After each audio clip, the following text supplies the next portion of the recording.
Drop it. TBS FM 현재 상황 문제 파악 맥락에 집중 묵직한 질문 흔들리지 않는 중심의 축 최일구 몸쪽 꽉 찬 돌 짚고 쇼미더 뉴스 세상을 바라봐 어제의 뉴스가 오늘의 변화 쇼미더 뉴스 진실을 찾아봐 오늘의 뉴스가 내일의 역사 쇼미더 뉴스 꼭 알아야 하는 뉴스만 골라서 전해드리겠습니다. 쇼미더 뉴스 전해드릴 분들입니다. 뚱커벨 인사이트계 배중찬 소장입니다. 화이팅입니다. 뚱블리 정상근 시사 전문기자입니다. 네, 안녕하십니까. 네, 제가 이 뚱커벨 올 때만 요 뚱커벨 사용하는 거 알고 있어요? 그럼요. 예, 특별히 제가 준비해서 하고 있는 거라는 거. 제가 너무 좋아합니다. 예. 자, 정상 기자 첫 번째 쇼미더 뉴스는요? 네, 첫 번째는 문재인, 윤석열, 오찬 메뉴는입니다. 예, 내일 오찬 회동하는 거죠? 네, 맞습니다. 내일 오찬 회동이 예정돼 있고요. 두 사람, 문재인 대통령과 윤석열 대통령 당선인이 내일 낮 12시에 청와대에서 만납니다. 배석자 없이 두 사람만 만난다라고 하고요. 김은혜 당선인 대변인은 오늘 오전 브리핑에서 이 문재인 대통령과 윤석열 당선인이 허심탄회하게 격의 없이 이야기하는 자리가 될 것이다 이렇게 입장을 밝혔습니다. 지금 언론에서 가장 주목하는 부분이 배 소장님 네. 이명박 전 대통령 사면 문제일 것 같은데 네. 당선인이 문재인 대통령한테 이제 건의하는 형식이 된다면서요? 그렇습니다. 내일 이제 오찬을 하게 되면 오찬 메뉴는 바로 이제 MB의 사면이 되는 겁니다. 그러니까 97년도 대선에서도 당선됐던 12월 19일 날 당선이 됐던 김대중 당선자가 김영삼 대통령에게 사면을 건의하게 되죠. 전두환, 노태우의 사면을 건의하게 되고 그래서 이 사면이 이루어지고 그랬죠. 수평적 정권 교체가 되면서 좀 가볍게 왜냐하면 두 전직 대통령이 또 사면 안 돼 있으면 여러 가지 부담이 되거든요. 좀 가볍게 정권을 출범할 수 있었는데 이번의 경우에는 좀 성격은 다릅니다만 내일 이미 이제 박근혜 전 대통령은 사면이 됐고 MB 사면을 내일 이제 요청을 할 텐데 뭐 예상이 되어 왔던 그런 수순이 되겠습니다. 네. 이 결정은 오롯이 문재인 대통령의 권한 아니겠어요? 그렇습니다. 대통령의 권한입니다. 네. 예. 정상 기자. 네. 윤핵관으로 불리는 권성동 의원이 문재인 대통령이 사면할 것이다 이런 예상을 했더라고요. 네, 오늘 아침 라디오 인터뷰에 권성동 의원이 나왔는데요. 이 문재인 대통령은 최측근인 김경수 전 경남도지사를 살리기 위해서 이명박 전 대통령을 동시에 사면을 하려고 남겨놓은 것이다 이런 주장을 했습니다. 이 권성동 의원은 이 김경수 전 지사가 문재인 대통령 당선을 위해서 선거법을 위반을 했기 때문에 또 그로 인해서 문재인 대통령이 이익을 받기 때문에 문재인 대통령 입장에서는 김경수 전 지사를 그냥 놔둘 수 없다라고 얘기를 했고요. 그러면서도 이 박근혜 전 대통령은 사면하고 이명박 전 대통령은 사면을 안 해준 것은 또 다른 정치 보복이다라고 주장하면서 이것은 문재인 대통령 퇴임 전에 결단해야 할 문제다라고 주장했습니다. 네. 그리고 보면 윤석열 당선인 쪽 인사들 보면 MB 쪽 인사들이 이 상당수 포진해 있어요. 그럼요. 이 인수위의 면면을 보면 아직 인수위원이 다 임명이 된 건 아닙니다. 근데 한 세 가지 특징이 있습니다. 환경적으로 보면은 국정농단 수사를 했던 윤석열 당선인이기 때문에 친박 인사들이 대거 참여하기 좀 힘들지 않습니까? 그러다 보니까 이제 MB 인사들이 많이 참여를 했고 정서적으로도 보면 자유경제를 강조하고 있는 윤석열 당선인과 좀 맞닿아 있는 부분이 있습니다. 또 인간적인 관계로 보면은 강릉 외가의 친구인 권성동 의원 그리고 지금 외교안보분과의 인수위 간사로 임명이 된 김성한 전 외교부 차관도 MB 때 외교부 차관입니다. 근데 이 초등학교 때 친구고요. 그 외에 장제원 의원의 경우에도 지금 뭐 비서실장이니까 여러 가지들을 주도하고 있죠. 또 역시 MB 이명박 전 대통령과 상당히 또 가까운 관계 이런 성격이 있는데 김은혜 대변인도 MB 때 청와대 대변인 하지 그렇죠. 않았어요? 그렇고 인수위의 특징을 보면은 MB 성격이 상당히 강한데 경제 쪽은 또 박근혜 전 대통령 당시에 이 경제 성격을 또 강조하고 있는 그런 인사들도 참여하고 있는데 상당히 이 서울대 출신이 많습니다. 특히 서울대 법대 인사들이 다수 포진하고 있습니다. 네. 정상훈 기자. 네. 내일 오찬회동에서 MB 사면 문제 말고 또 어떤 의제들이 논의가 될까요?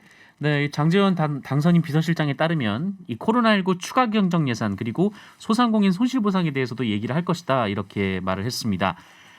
윤석열 당선인이 대선 전에 언급한 대로 이 50조 원 규모의 이 추경을 통해서 이 소상공인들의 손실 보상을 온전하게 진행하겠다라는 건데요.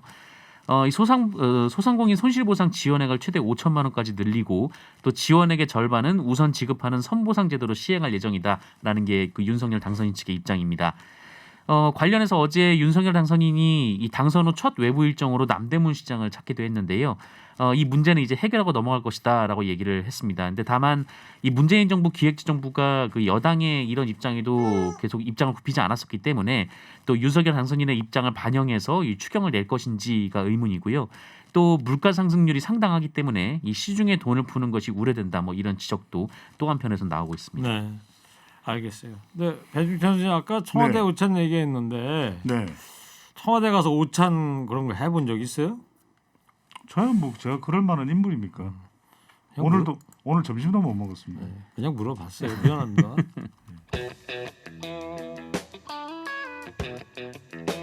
자, 배 수장님 두 번째 쇼미더뉴스는요? 지방선거 돌입입니다. 네, 여야 각 당이 지방선거 체제로 전환을 했는데요. 국민의힘은 다음 주 공천관리위원회 구성한다는 계획이죠. 공천관리위원회 구성 뭐 할 법하죠. 뭐 얼마 시간이 남질 않았으니까. 근데 핵심은 지방선거는 이준석 국민의힘 대표가 이미 당 주도로 가겠다, 대표 주도로 가겠다 일가를 했기 때문에 여러 가지 의견들을 내고 있습니다. 그 중에서 하나가 그거 기억하실 겁니다. 이준석 대표가 당 대표가 되던 시점에서 이야기를 했던 게 선거 때 시험을 보겠다. 기억하시죠? 시험 보겠다. 맞아요. 그래서 요즘에 저한테도 시험이 어떤 시험일까요? 물어보시는 분들이 많더라고요. 그래서 제가 시험 봐요? 시험 이야기를 예전에 했던 거 정상 기자도 기억하시죠? 그죠? 네네. 그래서 시험 유형이 어떤 거냐 해서 저는 모르죠. 제가 알 리가 없죠. 배 수장이 시험 보러 간다는 줄 알았어요. 아니고요. 그래서 제가 제발 다른 사람들이 네. 혹시 그런 걸 국민의힘에서 혹시 시험 아냐. 보는 게 어떤 거 시험 보는지 네. 알고 있느냐? 제가 잡다하게 많이 알고 있으니까 그래서 저는 시험 이야기를 하기를 제발 시험 들게 하지 마십시오라고 얘기했죠. 지금 이준석 대표가 어떤 이야기를 하냐면 다음 주 공천관리위원회 공관위 구성은 밝힌 바 있고요. 돈 공천의 가능성을 끊어내겠다 이런 이야기를 했습니다. 그러니까 이게 뭐 시험을 보겠다는 뜻인지 모르겠는데 SNS에 이 돈 공천의 가능성을 끊어내는데 지방선거 공천을 매개로 금품을 요구하거나 제공한 사람은 최고 수준으로 징계하겠다고 그러는데 최일고행급께서는 예전에 카메라 출동이죠. 네. 카메라 고발 아니고 이거 카메라 출동 때 그런 거 취재 10년 전에 지방선거 때 15년 전에 하셨는지 모르겠는데 예전에는 지방선거 때 강혁 의원이나 이런 자리는 정말 돈 뭉치를 들고 와서 부탁하는 경우도 있었다고 그러더라고요. 네. 그런 거 저 장면 잡으면 특종인데 저는 그런 건 못 해봤어요. 못 하셨어요? 죄송합니다. 네. 이 돈 공천 그랬는데 돈 공천이라는 게 뭐예요? 누구한테 돈을 주고 공천을 받는다는 거죠? 청취자들 잘 모를 수가 있거든요. 그러니까요. 왜냐하면은 지역의 국회의원도 상당히 당협위원장, 지역위원장이 영향을 끼칠 수 있거든요. 그래서 일각에서는 뭐 그런 게 거의 사실입니다. 그러니까 이제 지역 국회의원이나 당협위원장이 일정한 돈을 수수하고 뭐 이거 저도 이게 확인할 길은 없는 거니까 그리고서는 적어도 자치단체장이나 강역의원 자리는 주어왔던 거 아니냐, 영향을 끼쳐왔던 거 아니냐 이런 이야기가 나오는 거죠. 네. 자, 이 해당 지역 국회의원이나 지역 위원장이 이제 공천권이 있으니까 이제 네. 그럴 우려가 있다는 공천권이 있는 건 아닌데 사실은 공천을 유력하게 영향을 끼칠 수가 있는 거죠. 네. 정상 기자, 국민의힘에서는 출마자들이 넘쳐나는 모양입니다. 네, 출마자도 넘쳐나고 출마가 거론되는 분들도 굉장히 아직 많은데요. 일단 이 홍준표 의원이 대구시장 출마를 선언했고요. 권영진 시장이 이 대구시장 3선에 또 도전하기도 한다라고 합니다. 또 윤석열 당시 후보 캠프에서 활동했던 황상무 전 KBS 앵커가 일찌감치 강원도지사 선거 출마를 선언했고 여기에는 김진태 전 의원도 나올 예정이라고 하고요. 그리고 부산은 이 현직 박형준 시장의 재선 도전이 유력한 가운데 5선의 서병수 의원이 출마 움직임을 보이고 있다고 하고 울산은 서범수 의원이 어제 또 출마를 선언한 바 있습니다. 이 경남도지사는 그 윤석열 당선인의 핵심 측근으로 불리는 윤한홍 의원이 출마를 고심 중이라고 하고 김태호 전 경남지사 차출로도 나온다라고 하고요. 이 충북에서는 이해운 전 의원이 도전장을 이미 냈고요. 충남지사도 그 4선의 이명수 의원이 나선다라는 보도가 또 있습니다. 그리고 서울은 오세훈 시장의 이제 재선 출마가 유력한 상황이고요. 경기도는 김은혜 당선인 대변인 그리고 원희룡 전 제주도지사 이름이 나오고 있고 인천은 이 4선의 윤상현 의원의 이름이 나오고 있는 상황이라고 합니다. 그리고 유승민 전 의원 경기도지사 뭐 출마 얘기도 있던데요. 네, 조금 전에 이제 정성 기자는 김은혜 의원을 이야기를 했거든요. 근데 경기도는 이번 대선에서도 이재명 후보가 경기지사직도 역임을 했었지만 경기도에서 47만 표 가까이 이겼어요. 그랬죠. 그러니까 경기도는 여전히 이번 지방선거까지도 이재명 후보의 후광 효과, 이른바 할로 이펙트라고 해서 정치적 영향력이 미친다고 봐야 되겠죠. 그러면 중진을 내세워야 된다는 것이 이제 국민의힘 내부에서 솔솔 나오는 이야기고, 첫 번째로는 이제 유승민 전 대표의 부활입니다. 그런데 대구로 가긴 힘들거든요. 그럼 앞으로도 대구 쪽으로 가긴 쉽지 않을 것이다. 수도권에 도전하라. 이 부활의 의미가 담겨 있는 거예요. 그래서 이제 지역 선택도 뭐 서울은 안 될 테니까 오세훈 시장이 있으니까 경기도 쪽이 검토되고 있는 것이고, 하나는 또 관계입니다. 네. 이준석 대표가 가깝잖아요. 그리고 윤석열 당선인을 또 막판에 원팀이 돼서 도왔거든요. 그러니까 적어도 유승민 전 대표가 재기하는 장소로는 지방선거이고 경기도가 낫지 않겠느냐. 그렇다면 지금 국민의 힘에서는 유승민, 또 더불어민주당에서는 솔솔 이야기가 나오는 것이 김동연 전 부총리거든요. 네. 정말 이렇게 되면 와, 이건 정말 흥행 빅매치가 되는 거죠.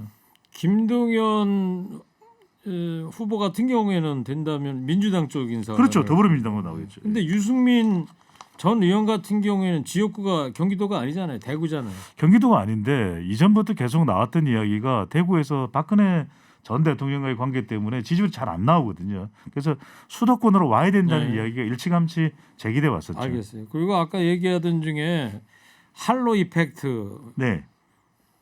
후광 효과 이렇게 예, 얘기했잖아요. 예. 모르시는 분도 계시니까. HLO 그다음에 이펙트인데 네. 이게 이제 뒤에서 불이 반짝반짝하는 것처럼 누군가 뒤에 서 있는 그런 후광 효과를 노릴 수가 있다는 거죠. 근데 그걸 발음을 할로라고 그래요? 헤일로라고 하는 거 아니에요? 몰라서. 네네. 자, 정상 기자. 네. 반면에 민주당에서는 출마를 지금 꺼리는 분위기라면서요? 민주당은 이 지방선거에 출마를 하려면 그 지난 12일까지 당직에서 사퇴를 했어야 했거든요. 근데 지금까지 당직에서 사퇴한 사람도 많지 않을 뿐더러 이 현역 의원만 놓고 보면은 6명밖에 안 된다라고 합니다.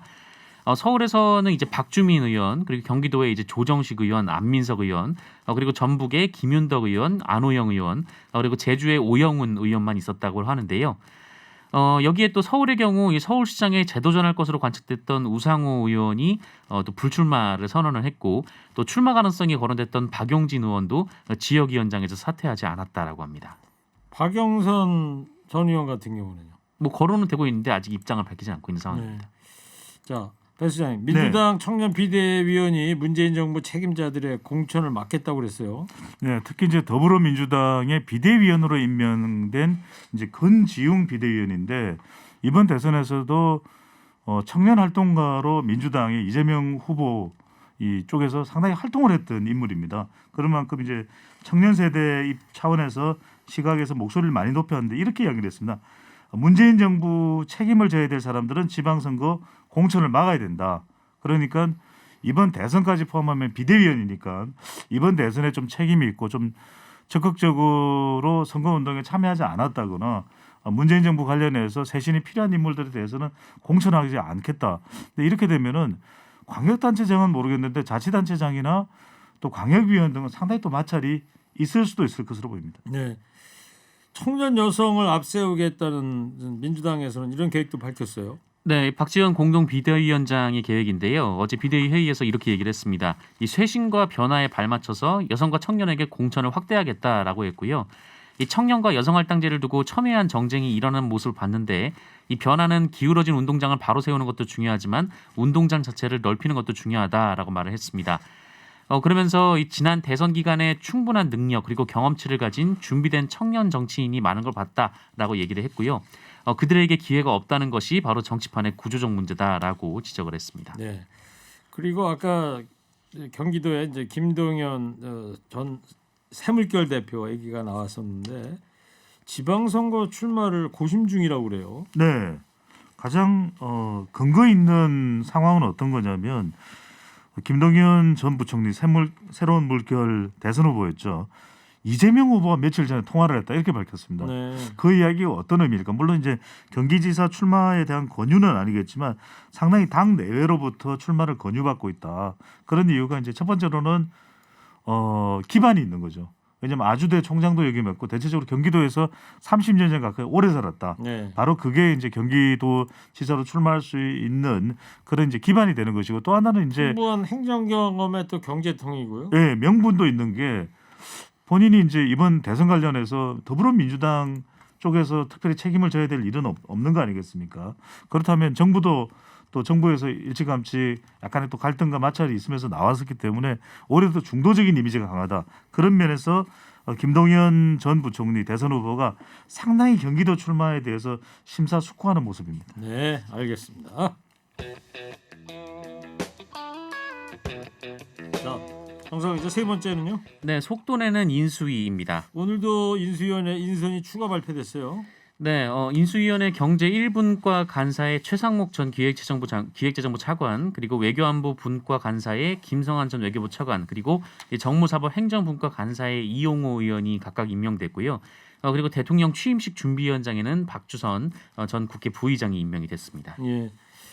민정수석실 폐지 입장을 밝힌 윤석열 당선인인데 인사 검증은 경찰과 법무부에 맡길 것이다 이런 얘기를 했습니다. 그렇습니다. 지금껏 이제 인사 검증을 1차적으로 하는 것은 청와대에 있는 민정수석실에서 담당을 해왔거든요.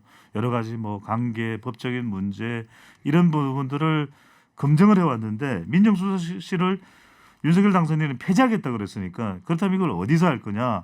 그래서 인사 추천하는 것은 대통령실에서 하고 공직자 검증은 법무부와 경찰이 하겠다 이런 이야기를 했거든요. 그러니까 뭐 관련 금융 검증이나 이런 부분들은 금융감독원 등에서 하겠지만 법무부에서 이제 포괄적으로 포함이 됐을 것이고 좀 더 구체적으로 신상과 관련된 부분, 음주운전을 했거나 폭행 전과가 있거나 이런 부분들은 이제 경찰에서 담당을 할 것으로 보입니다. 그리고 이 검증이나 또 여론 수집을 위한 비서관실 신설 얘기도 있더라고요. 네, 그 윤석열 당선인의 최측근으로 꼽히는 이제 권성동 의원의 얘긴데요. 그 라디오에 출연해서 이런 얘기를 했는데 이 민정수석실의 고유 기능인 법률을 보좌하고 또 인사 검증을 하고 민정 여론을 수집하는 것은 당연히 해야 한다라고 얘기를 했고요. 그런 기능을 할 비서관실을 만들 것이다라고 얘기를 했는데 그럼 그게 민정수석이랑 뭐가 다르냐라는 또 비판도 나오고 있고 또 이제 윤석열 당선인은 이 고위공직자 인사 검증을 이제 법무부랑 경찰에 맡길 것이다 이렇게 입장을 밝혔기 때문에 그 방침과도 좀 차이가 있다라는 지적도 나오고 있습니다. 자, 그리고 이제 대통령 집무실 얘기가 요즘 한참 나오고 있는데 네. 거기를 이제 광화문 청사가 아니라 용산구 뭐 국방부 쪽 얘기가 나오던데요. 그러니까요. 확정된 건 아니고 가장 큰 이유는 뭐 여러 가지 이유가 있을 겁니다. 그런데 정부 청사를 사용하는 방안은 문재인 대통령도 검토하지 않았겠습니까? 광화문 시대를 강력하게 했다가 결국에 이제 네. 포기했죠. 저도 이제 경호실 관계자들 이전에 이 역임을 했던 분들하고 한번 취재를 해보니까 경호실에서 절대 포기하지 못하는 게 대통령의 네. 경호인데 특히 이제 외부 타격으로부터의 이 경호는 양보를 할 수가 없답니다. 그러니까 네. 정부 청사에 들어가면 노출이 되니까. 유리부터 다 방탄 유리가 돼야 되고 동선 또 위기 상황에서의 피신처. 광화문 청사에 그 하려 그러면 또 다 방탄유리 바꿔야 되겠네요. 그러니까 이제 그런 부분들이 그리고 이제 그 주변에 높은 건물이 너무 많은 거죠. 그러니까 그렇게 노출이 돼 있다라는 것 자체가 굉장히 위험하기 때문에 네. 경호실에서 절대로 받아들일 수 없다. 그래서 검토되는 것이 이제 용산의 국방부 청사입니다. 그러니까 국방부 청사는 주변에 보면 그렇게 높은 건물은 없고 바로 용산공원이 옆에 있으니까 충분히 경호 보안도 가능할 수 있고 국방부 건물의 특징이 뭐겠습니까? 바로 그런 외부의 공격으로부터 충분히 보완이 되는 기능을 가지고 있기 때문에 또 국방부 청사 아니겠습니까? 그런 만큼 국방부 청사를 유력하게 검토. 사실 지금 정부 청사냐 국방부냐 이것도 어느 게 결정될지는 모르겠는데 이 일을 담당하고 있는 사람이 아까 정상훈 기자가 이야기했던 대로 경남도지사 출마가 검토되고 있는 윤한홍 의원입니다. 네. 근데 국방부 청사도 저도 옛날에 국방부 출입을 해봐서 알지만 네, 거기도 건물이 꽉 차 있거든요. 실내가. 맞습니다. 그러면 만약에 거기를 대통령 집무실을 쓴다 그러면 네. 또 다른 공간이 그죠? 만들어야 될 거 아니에요. 아, 그렇죠. 내부에 있는 국방부 저 군인들하고 직원들 수용할 수 있는. 그러니까요. 뭐 계룡대로 그것도- 갈 수도 네. 없고. 그것도 그렇고 이제 그 국민들과의 접촉면을 넓히기 위해서 좀 청와대에서 나와서 이제 광화문으로 옮긴다는 구상이었는데 이제 국방부 그쪽 용산 그쪽에 들어가기가 훨씬 더 어렵거든요. 그래서 오히려 그 원래 구상과는 좀 역행하는 방향 아니냐 이런 지적도 언론에서 나왔습니다. 뭐 나중에 용산이 이제 공원화가 되면 그때 또 일반 시민과의 교류가 있을 것이다. 그런 뭐 추측 기사도 나오긴 했습니다만 뭐 결정이 어떻게 될지 이제 두고 봐야 되겠죠, 그죠? 예. 제일 중요한 것은 어디에 있느냐보다는 어떻게 소통하느냐겠죠. 그렇죠. 예. 자, 요 하나만 더. 그 김호수 검찰총장 거취에 대해서도 윤석열 당선인 측에서 얘기가 나오고 있는 것 같습니다. 이 얘기도 권성동 의원이 했는데요. 이 김호수 검찰총장에 대해서 이 자신의 거취를 스스로 결정해야 하지 않나 이런 얘기를 했습니다. 사실상 이제 스스로 물러나라라는 뜻으로 해석이 되는 얘기인데요. 임기가 아직 1년 남았죠. 임기는 이제 내년 5월까지로 예. 정해져 있는데 그러나 이제 윤석열 당선인이 이 김호수 총장의 사퇴를 압박하거나 종용하진 않을 것이다라고 얘기를 하기도 했습니다. 네, 알겠습니다. 자, 마지막으로 오늘 한 줄 평하겠습니다. 지방선거 78일 앞두고 사활을 건 선거 체제 돌입한 여야에게 한 줄 평 해주기 바랍니다. 먼저 뚱크발부터 해주세요. 3, 2, 1. 대선 받지 않느냐? 당선되려면 국회관이 되어야 된다. 국민 핵심 관계자. 이게 무슨 소리야? 길었대. 좋았네. 이어서 정상근 기자 해주세요. 3, 2, 1. 당의 사활 말고 국민의 사활을 걸어주세요. 이건 짧아서 괜찮을 거예요. 짧은 걸 좋아하시는군요. 아니 너무 편파적인 거 아닙니까? 아니 길고 짧은 거는 편파적일 수가 없잖아요. 팩트잖아요. 네. 자제하겠습니다. 자, 근데 막 끝내려고 그러는데 지금 괴 문자가 네? 한 통 왔습니다. 러시아에서 보냈나? 프라그마 999님인데 배종찬 소장은 여론조사계 푸틴. 아이고. 모르겠어요. 예. 저는 아무리 영향력이 없는데요. 네.